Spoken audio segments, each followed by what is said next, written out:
Flow control చేసుకోలేకపోయారు. లేదు లేదు అంటే వాళ్ళకి అంత ఇంపార్టెన్స్ ఇవ్వడం అవసరం లేదంటున్నాను. అంటే మీరు మాట్లాడుతుంటే కూడా ఒక ఫైర్ కనిపిస్తుంది సార్ మాకు. నేను మాట్లాడిన దాంట్లో అబద్ధం ఉందా? నేను మాట్లాడిన దాంట్లో అబద్ధం ఉందా? వాళ్ళకి అనిపిస్తుంది. లేదు లేదు ఎందుకు అంత ఇంపార్టెన్స్ ఇవ్వాలి వాళ్ళకి? ఎందుకు అంత ఇంపార్టెన్స్ ఇవ్వాలి? సో ప్రతి ఒక్కరికి అర్థమవుతుంది మన వీడియో ఇస్తే ఇప్పుడు. సో లాస్ట్ కన్క్లూజన్ ఏమి ఇస్తారు సార్? అంటే ఎవరు గెలుస్తారు పిఠాపురంలో? పిఠాపురంలో ఈ సినిమా పిచ్చిలో ఉన్న ప్రజలు ఎక్కుంటే పవన్ కళ్యాణ్ గెలుస్తాడు. ఈ జగన్మోహన్ రెడ్డి గారి పరిపాలన వల్ల పాఠశాల విద్య బాగుపడింది, వైద్యం బాగుపడింది, రాష్ట్రం బాగుపడుతుంది అనే నమ్మకంతో ఉన్న వాళ్ళు ఉంటే వైసీపీ గెలుస్తుంది. అక్కడ ఎవరు ఉన్నారో లేదనేది ఇంక టెస్ట్ ఇది. ఓకే. అక్కడ వ్యక్తి పూజ మానసిక రోగులు ఎక్కువ ఉంటే పవన్ కళ్యాణ్ గెలుస్తాడు. జగన్ చేసిన అభివృద్ధి కనిపిస్తే ఇటు వైసీపీ గెలుస్తుంది. ఓకే. సో ఇది మీ కంక్లూజన్ అంటారు. ఏపీ ఎలక్షన్ ఒక వైపు ఉంటే సార్ అందులో హాట్ టాపిక్ గా మారినారనమాట. సో అల్లు అర్జున్ అలాగే ఇటు నాగబాబు వేసిన ట్వీట్ ఒకటి ఒక సంచలనమే సృష్టించింది. ఇద్దరు ఫ్యాన్స్ మధ్యలో కూడా పెద్ద ఎత్తున నువ్వా నేను అంటూ నడిచినాయి. అంటే ఏ విధంగా చూసుకోవచ్చు? వ్యక్తిగతంగా ఫ్రెండ్ కాబట్టి పోయి కలిసిన, నాకు ఎలాంటి పార్టీలకు సంబంధం లేదు అని చెప్పి అల్లు అర్జున్ చెప్పడం చూస్తున్నాం. ఈ యొక్క అల్లు అర్జున్ ఏదైతే వ్యక్తి దగ్గర పోయినాడో వైసీపీ వాళ్ళంతా కలిపి సో అల్లు అర్జున్ వైసీపీకి సపోర్ట్ చేస్తున్నారని చెప్పి కూడా పెద్ద ఎత్తున వార్తలు వచ్చినాయి. అంటే దాని తర్వాత ఎలక్షన్ అయిపోయిన నైట్ కూడా నాగబాబు ఒక ట్వీట్ వేసిండు. సో ఎలా చూసుకోవచ్చు ఈ అంతా ఇష్యూకి? ఇప్పుడు అల్లు అర్జున్ గారు నంద్యాల వెళ్ళి అక్కడ అభ్యర్థికి సపోర్ట్ చేస్తున్నా అని చెప్పి వెళ్ళి ఆయన ఓటేమని అడగటము, ప్రచారం చేయడం, రోడ్ షో చేయడం, అందరికి వేవ్ చేయడం జరిగింది. సో ఇక్కడ గెలిపించండి, వైసీపీ అభ్యర్థిని గెలిపించండి అని చెప్పినారు. అది నాగబాబుకు తప్పు అనిపించి మాతో ఉన్నవాడు మావాడైనా కానీ పరాయి వాడే, ప్రత్యర్థి అయినా సరే మాతో ఉంటే మావాడే అన్నాడు. ఓకేనా? అంటే అల్లు అర్జున్ చేసింది తప్పు అని నాగబాబు అంటున్నాడు. ఓకే, ఇంతవరకు ఒప్పుకుంటారు కదా. 2014లో చిరంజీవి కాంగ్రెస్ పార్టీలో ఉన్నప్పుడు చిరంజీవి సొంత తమ్ముడు ఒక పార్టీ పెట్టి కాంగ్రెస్ హటావ్ దేశ్ బచావ్ అన్నాడు. అల్లు అర్జున్ చేసిన తప్పైతే, ఒక అభ్యర్థికి మాత్రమే ఓటేమని తప్పైతే, మీ అన్న ఒక పార్టీలో ఉండంగా ఇంకో పార్టీ పెట్టి మీ అన్న పార్టీని ఓడించండి, దేశాన్ని రక్షించండి అన్న పవన్ కళ్యాణ్ ఏమనాలా? రైట్, అల్లు అర్జున్ చేసింది తప్పే అనుకుందాం. నాగబాబు అల్లు అర్జున్ చేసింది తప్పే. మరి మీ తమ్ముడు చేసింది ఏంది 2014లో? అప్పుడు నువ్వు మీ అన్నతోనే ఉన్నావు కదా, నేను మా అన్నతోనే ఉంటాన్నావు కదా. అప్పుడు అల్లు అర్జున్ మీతోనే ఉన్నాడు, అల్లు అరవింద్ మీతోనే ఉన్నాడు, మెగా ఫ్యామిలీ మొత్తం మీతోనే ఉంది. పవన్ కళ్యాణ్ ఒక్కడే బయటికి వచ్చి మీ అన్నకి వ్యతిరేకంగా పార్టీ పెట్టి, యువరాజ్యం అనుకుంటాను, మేబీ యువరాజ్యం కాదు జనసేన, లేదు అప్పుడు 2014లో చిరంజీవి కాంగ్రెస్ పార్టీలో ఉన్నాడు, రాజ్యసభ మెంబరు, మంత్రి కూడా అప్పుడు.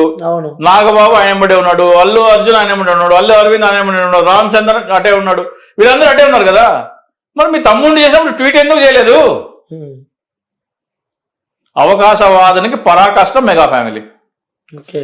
కమల్ హాసన్, రజనీకాంత్ సినిమాలు పార్టీలు రాజకీయ పార్టీలు పెడతామంటే చిరంజీవి వాళ్ళకు ఒక సందేశం ఇచ్చిండు, సినిమా వాళ్ళకి రాజకీయాలు పనికిరావు అయినా మనం చేయలేము, పార్టీలు పెట్టకండి అన్నాడు. సొంత తమ్ముడికి ఏమో ఓటేమని చెప్తాడు, మా సొంత తమ్ముడు కూడా అదే చెప్పాలి కదా. అది ఎందుకు 2014లో అయింది, 2019లో ఓడిపోయింది, దుకాణం మూసుకొని వచ్చి సినిమాలు చేసుకొని చెప్పాలి కదా. ఓటేమని ఎందుకు చెప్తున్నావు? వేరే రాష్ట్రంలో, నీ రాష్ట్రం కానీ రాష్ట్రంలో ఎవరో పార్టీ పెడతానంటే వాళ్ళకి పార్టీలు పెట్టొద్దని సలహా ఇస్తావా? నీ సొంత తమ్మునికి ఏమో ఓటేయాలనా? ఒక స్టాండ్, అందరికీ ఒకటే ఉండాలి కదా. సో వీళ్ళు ఎంత డ్రామా ఆర్టిస్టులో, వీళ్ళెంత అవకాశవాదులో, పచ్చి అవకాశవాదానికి పరాకాష్ట మెగా ఫ్యామిలీ. అల్లు అర్జున్ విషయం ఏమంటే అల్లు అర్జున్ మెగా ఫ్యామిలీ కదా.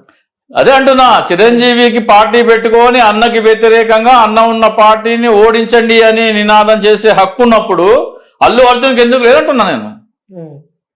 అల్లు అర్జున్ కూడా హక్కు ఉందంటారు. బరాబర్ ఉంటది.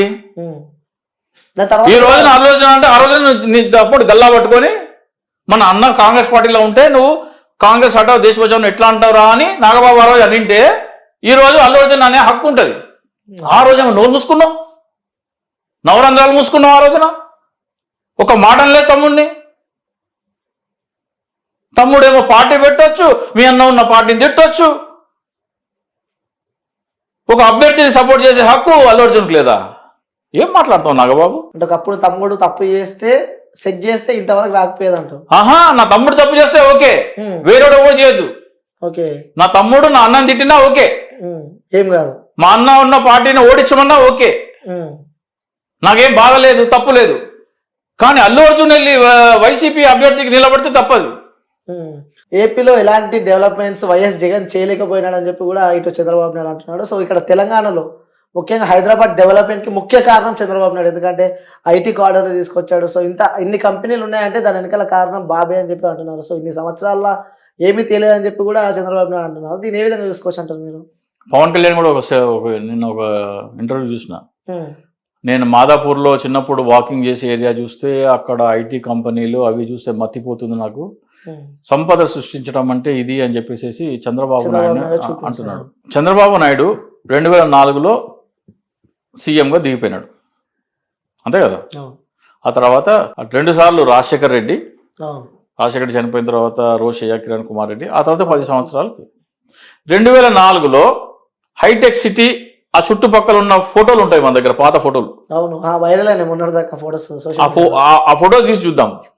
ఆ బిల్డింగ్లన్నీ చంద్రబాబు నాయుడు ముఖ్యమంత్రిగా లేనప్పుడు 2004లో దిగిపోయే రోజుకి హైటెక్ సిటీ చుట్టుపక్కల ఉన్న ల్యాండ్ మొత్తం ఫోటోలు తీసుకొద్దాం.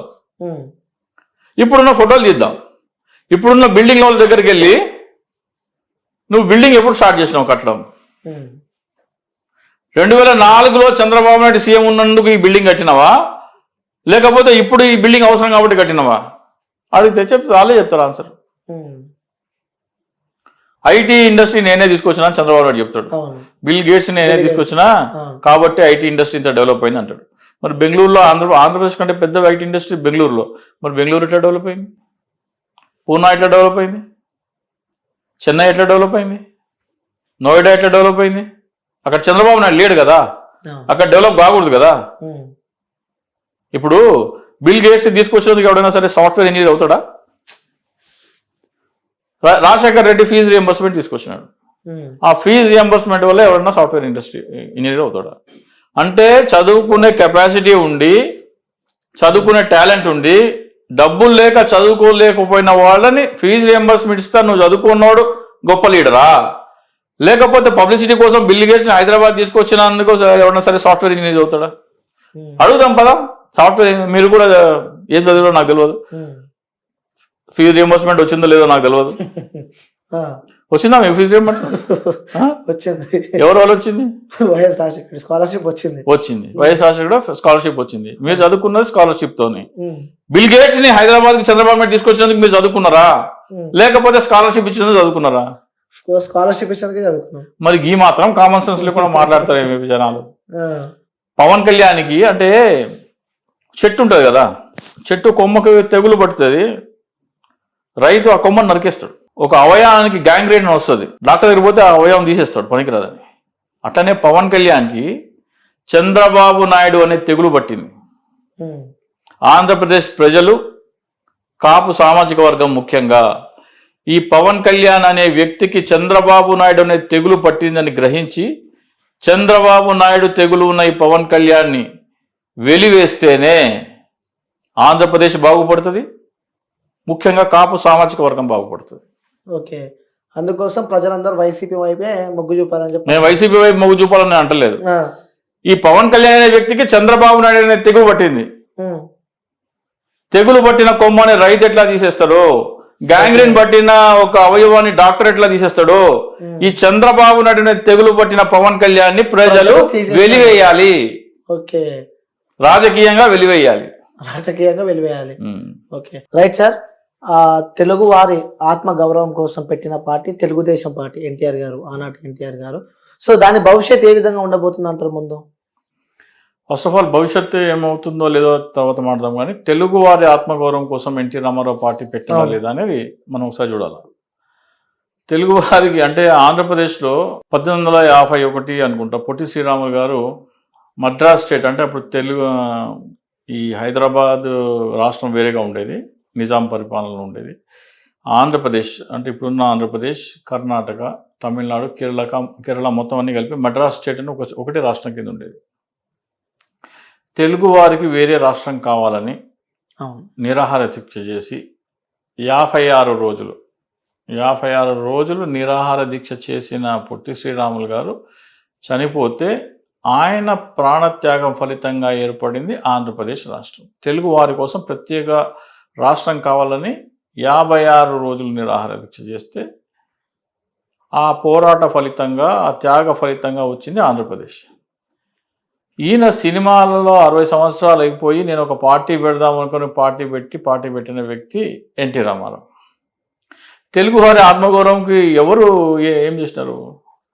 60 సంవత్సరాల వరకు సినిమాల్లో నటించి కావాల్సినంత డబ్బులు సంపాదించుకొని, కావాల్సిన పేరు ప్రఖ్యాతలు సంపాదించుకొని సుఖమైన జీవితం గడిపి, ఇక సినిమాలు అయిపోయినాయి కదా, నా వయసు అయిపోయింది, నా ఫేస్కి హీరో వేషాలు రావని చెప్పి ఒక రాజకీయ పార్టీ పెట్టుకొని, దానికి తెలుగువారి ఆత్మగౌరవం అని చెప్పుకుంటున్న తెలుగుదేశం వారి వాదన కరెక్టా? సాదాసీదా జీవనం సాధిస్తూ ప్రజల కోసం, ఆంధ్రప్రదేశ్ ప్రజలకి వేరే రాష్ట్రం ఉండాలి, తమిళనాడులో అంటే మద్రాస్ స్టేట్లో మనకి ఉనికి లేకుండా పోయింది,